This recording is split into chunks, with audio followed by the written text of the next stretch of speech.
됩니다.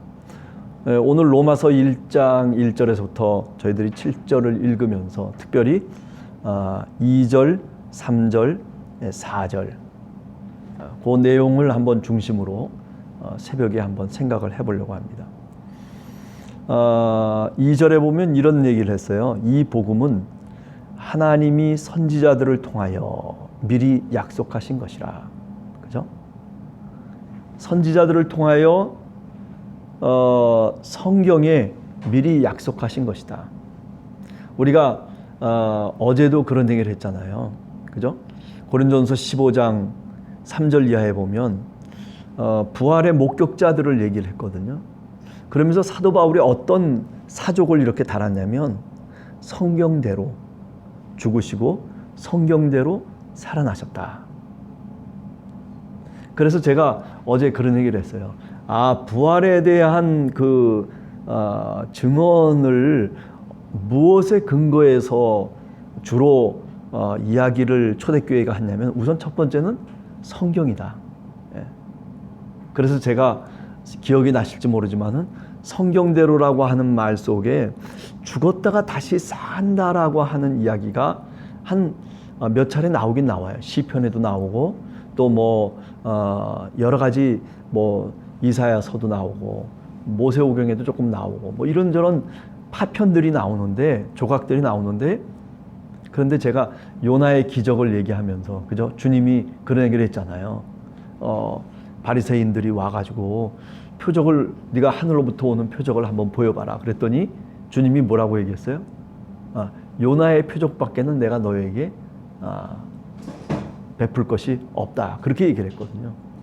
이제 그런 구절들을 참고해서 볼 때 어쩌면 요나서의 이야기를 주님이 마음속에 늘 담고 그리고 십자가와 부활을 생각했을 수도 있다라고 하는 그런 상상을 한번 해본 거예요. 그죠? 자, 그리고 난 다음에 이제 무엇을 얘기하냐면 그 다음에는 두 번째는 뭐냐면 목격자를 얘기했어요. 고린도전서 15장의 얘기예요. 어저께 얘기. 그래서 목격자들이 게바로부터 출발해가지고 맨 마지막에 누구에게까지 보였다? 사도 바울에게. 만삭되지 못해서 태어난 자 같은 나에게도 보였다. 그렇게 얘기를 하거든요. 그래서 어제 그런 얘기를 했어요. 사도 바울에게까지 부활하신 그리스도가 나타났다. 사실은 사도 바울은 지상에서 예수님이 활동하실 때에 그때 별 상관도 없던 사람이란 말이죠. 그죠? 우리가 사도행전 9장에 보면 사도 바울이 다메섹 도상에서 부활하신 그리스도를 만나거든요. 그런데 그때 만나는 그 장면을 이렇게 보면 빛이 환하게 비치면서 그러면서 하늘로부터 소리가 들려요. 사울아 사울아 내가 어찌해서 나를 핍박하느냐. 누구십니까? 네가 핍박하는 나사렛 예수다. 그렇게 얘기를 하거든요. 그러면서 거기에서 사도행전은 뭐라고 얘기하냐면 사도 바울이 이방인의 사도로 부름을 받았다라고 그래요. 그러나 그 내용을 부활의 사건과 연관해서 생각을 해보면 그가 눈으로 본 건 아니에요. 환한 빛이 일어나면서 소리가 들렸어요. 자, 그러면 여기서 우리가 생각할 수 있는 방법이 한두 가지가 있는데 그러면 사도 바울이 그 소리만 듣고 그 어떤 자연적인 현상 그것을 갖고서 내가 정말 이방인의 사도로 부름을 받았다라고 얘기하고 그것 때문에 내가 부활하신 그리스도를 만났다라고 그렇게 고린도전서 15장에서 얘기하고 있는 거냐? 저는 아니라고 생각해요. 그 정도의 얘기가 아니고 사도 바울이 맨 마지막에 자신에게 부활의 주님이 보이셨다라고 하는 것은 저 게바가 본 거와 똑같이 또는 12명의 제자나 사도들이 본 거와 똑같이 여자들이 본 거와 똑같이 자기도 눈으로 분명히 봤다는 거죠. 그죠? 제가 얘기하는 게 틀려요? 네, 맞는 얘기예요. 네.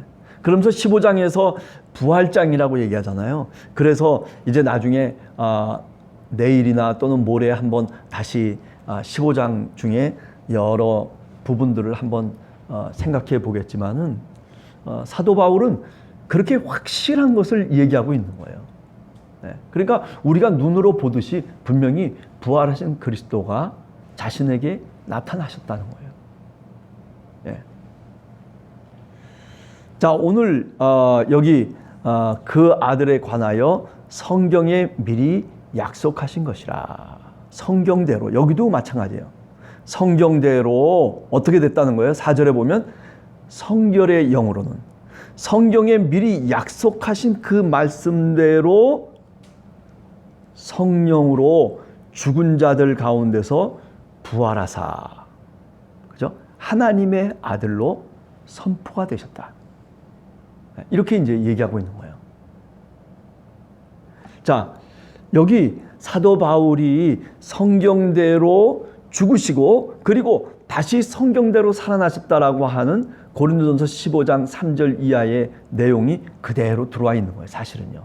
그죠? 조금 표현 방식을 다르게 해서 지금 여기 이야기하고 있을 뿐이지, 교회가 신앙으로 고백한 이 내용을 그대로 로마서 1장 2절, 3절, 4절에 다 충분하게 표현해주고 있다라고 하는 것은 틀림없는 분명한 사실입니다.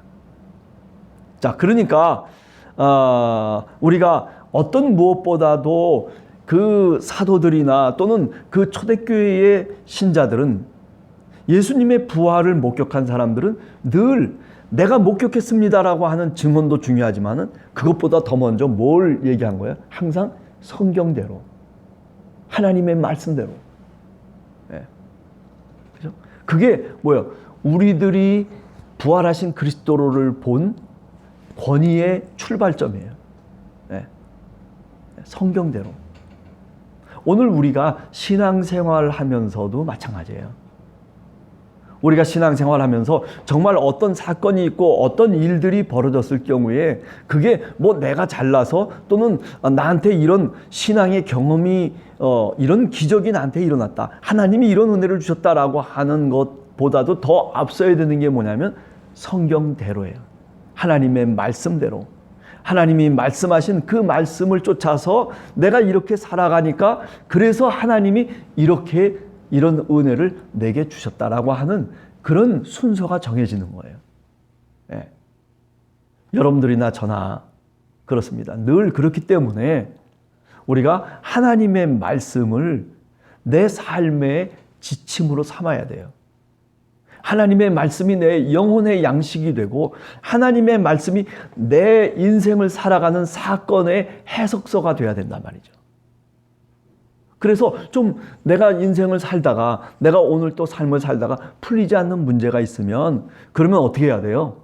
성경에 있는 말씀을 보면서 그 문제를 하나님의 말씀에 비추어서 다시 풀어봐야 되는 거예요.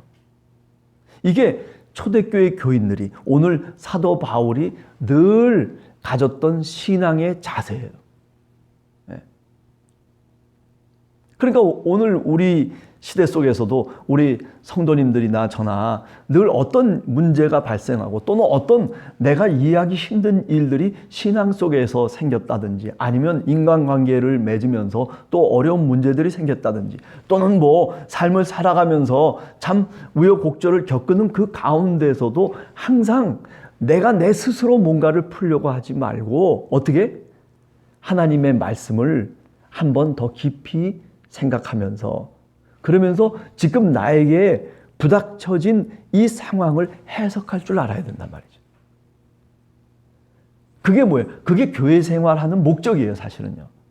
아, 천국 가기 위해서 교회 생활을 하는 거다, 그런 게 아니라 천국은 따놓은 당상이고, 예수 그리스도를 믿으면 천국 가는 거예요. 그러나 천국 간다라고 하는 걸로 끝나는 것이 아니라 내가 오늘 살아가는 내 삶의 시간 속에서 하나님과 더불어서 살아가는 방법을 배워야 될 거 아니에요.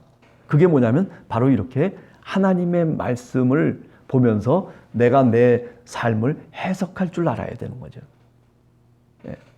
성경 공부하는 목적이 뭐예요? 설교를 듣는 목적이 뭐예요?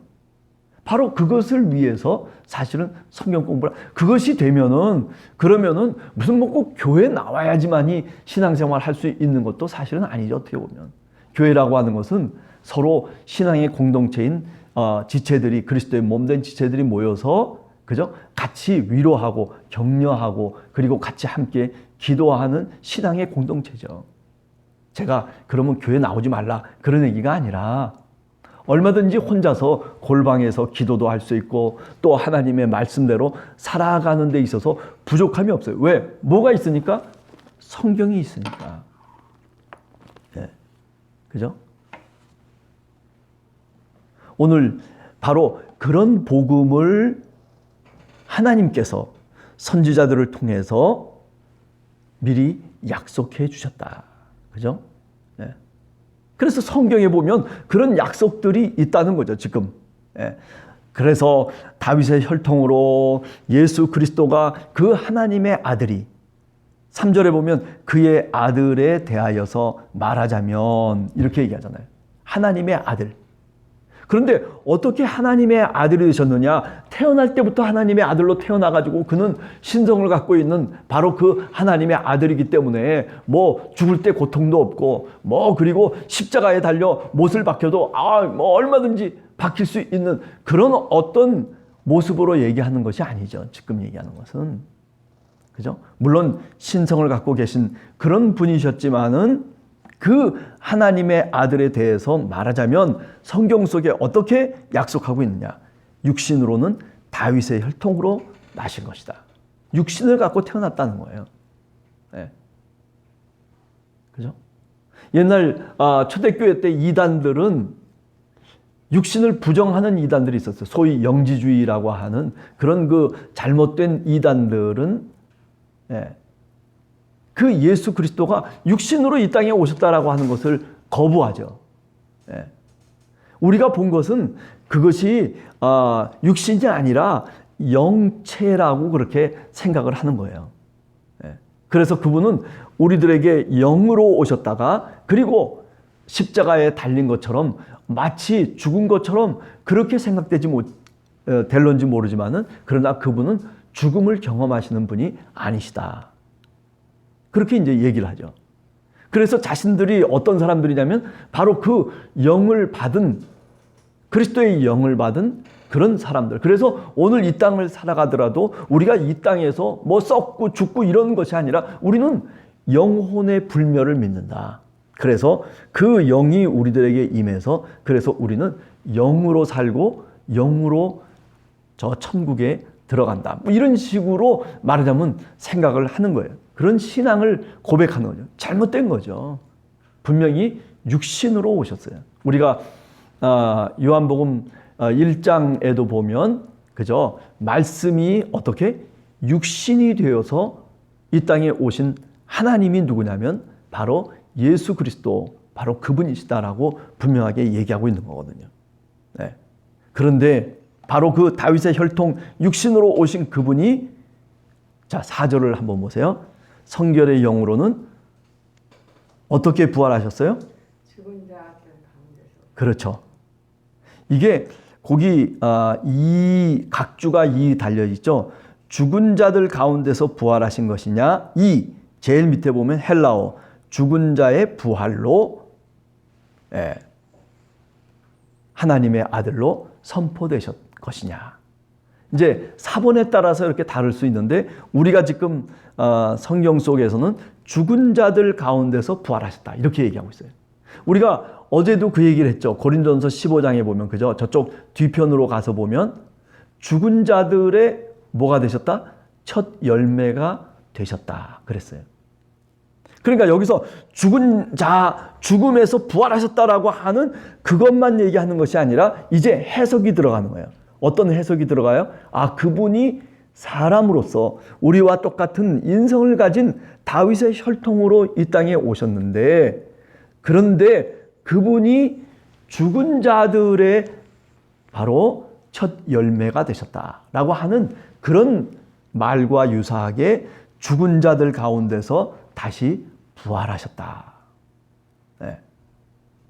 죽음에서 부활하셨습니다. 사셨네, 사셨네, 예수 다시 사셨네. 이렇게 예수님 한 분에 대한 얘기가 아니라 어떻게 해요?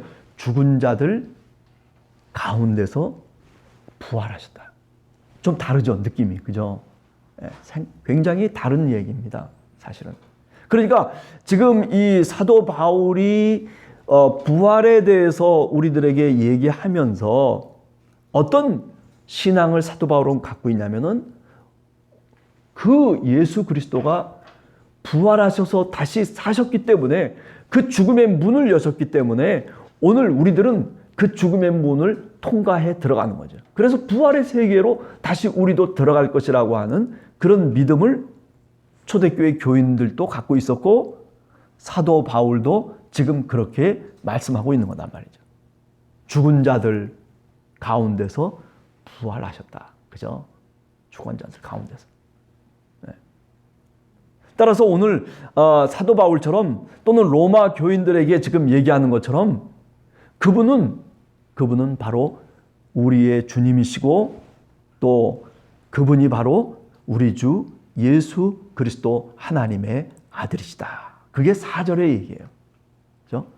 부활하사 능력으로 하나님의 아들로 선포되셨으니 우리 주 예수 그리스도 신이라. 이 속에 다 모든 신앙 고백이 다 들어가 있죠. 하나님의 아들, 하나님의 아들, 우리 주 예수 그리스도. 그죠? 이런 표현이 어디 있었죠? 우리가 새벽 기도할 때 마가복음을 쭉 한번 우리가 읽어왔잖아요. 그때 마가복음 1장 1절이 뭐라고 얘기했어요? 복음의 시작이 뭐라고요? 하나님의 아들 예수 그리스도 복음의 시작이라. 복음이라고 하는 게 뭐냐? 하나님의 아들, 하나님의 아들로 어떻게 되셨느냐? 지금 여기 보면 죽은 자들 가운데서 능력으로 부활하셔서 그래서 하나님의 아들로 되셨다는 거예요. 선포되었다는 거예요. 그죠? 그래서 그분이 누구냐면 우리 주 예수 그리스도시다. 그게 바로 복음이다라고 얘기하고 있는 거죠. 그러니까 여기 로마서 1장 1절에서부터 2절에서부터 나오는 것도 이 복음은 2절에 얘기하잖아요. 이 복음은 내가 전하는, 내가 여러분들을 위해서 하나님의 복음을 전하는데 이 복음은 뭐냐? 바로 이런 것이다 라고 얘기하고 있잖아요. 그죠? 핵심적인 내용. 예. 그러니까 마가복음에서 얘기하고 있는 것과 사실은 같은 내용을 이 로마서 1장 2절에서부터 말하자면 4절까지의 내용 속에 다 포괄적으로 포함하고 있다라고 말씀드릴 수 있는 겁니다. 자, 이렇게 제가 얘기하려고 하는 것은 이거예요. 마지막으로 이렇게 뭔가 부활이라고 하는 사건이 이미 일어났어요. 그리고 그 사건이 분명해요. 그래서 이제 그 사건만 갖고 얘기하는 게 아니라 그 사건의 의미를 우리가 찾는 거예요. 꽃이 활짝 폈어요. 꽃이 활짝 핀 것만 갖고 얘기하는 것이 아니라 꽃이 활짝 폈기 때문에 향기로운 냄새가 우리들에게 들어와서 그래서 우리 기분이 참 좋습니다. 그래서 기분이 좋다 보니까 모든 사람들이, 모든 성도들이 같이 함께 즐거워하고 그리고 행복을 느끼면서 오늘 또 살아가고 있습니다 라고 그렇게 설명을 하면 뭐가 되는 거예요? 꽃이 펴 있다라고 하는 것을 우리가 의미화시키는 거잖아요. 그죠? 그러니까 꽃이 펴 있는 것 갖고서 우리가 이거 갖고서만 얘기할 수는 없는 거예요. 중요한 것은 뭐냐면 그러면 꽃이 활짝 핀 그 의미와 그 어떤 현상을 우리가 어떻게 해석해내느냐라고 하는 게 사실은 더 중요한 거예요. 부활하셨어요. 그리고 부활해서 어떻다는 거예요? 네? 교회는, 그런데 초대교회는 그 부활한 것만을 갖고서 야 부활하셨다 부활하셨다 이걸로만 떠든 것이 아니라 어떻게 했어요? 그것을 어떻게 우리가 해석할 수 있느냐는 거죠.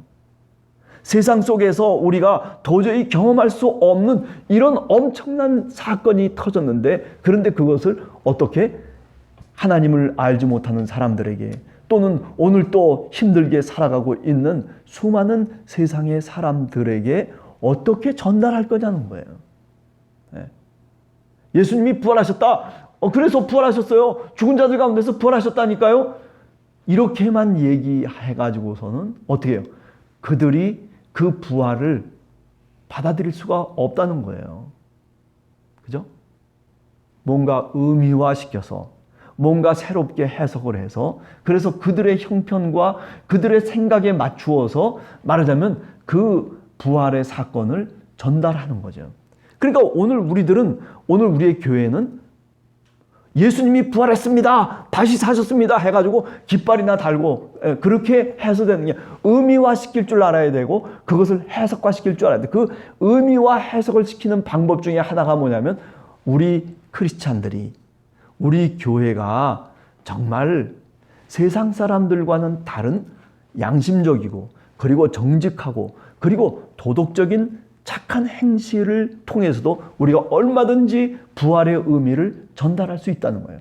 세상 사람들은 그렇게 해서 그렇구나. 교회가 이렇게 우리와는 다르고 정말 그리스도의 사랑을 전하고 있는 우리가 사랑하는 것이 아니라 정말 저들이 자신들의 몸을 던져서 사랑하고 있는 그 모습 그것을 그들이 겪으면서 부활의 의미를 찾는 거예요. 이게 고차원적인 신앙이지 그냥 맨날 주님 부활하셨습니다. 이거는요 신앙이 아니에요. 그냥 사건이죠.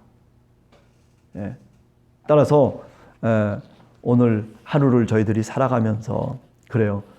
좀 더 신앙이라고 하는 것을 내면화시키고 그리고 그것을 보다 더 많은 사람들과 더불어서 의미를 찾아갈 수 있는 그런 이 부활의 의미를 오늘 또 여러분들이 경험할 수 있는 그런 하루가 되시기를 간절히 원합니다.